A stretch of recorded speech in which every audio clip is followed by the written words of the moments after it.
Hi everybody, Chris at Torque King here with today's product highlight. Today's product is the QK2069 transfer case saver kit for the new process, new venture chain drive transfer cases. You use this transfer case saver kit for all new process 231 and 241 transfer cases with a two-piece tail shaft that uses 4 bolts to attach the extension housing to the tail shaft housing. This replaces the QU10816 factory snap ring that holds the rear shaft against the rear output bearing.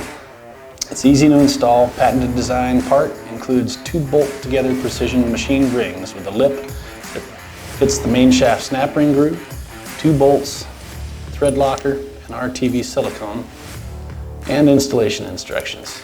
All parts in these kits are made in the USA. We want you to have the best parts anyone can find because we want you to fix this right the first time. Our link is in the description below, and while you're looking there, give us a like and a comment. It really does help us reach more people just like you. Then subscribe to see more of our product highlights. We've been around for over 30 years and plan to be around at least that much longer. Thanks for watching, and good luck keeping your rig on the road.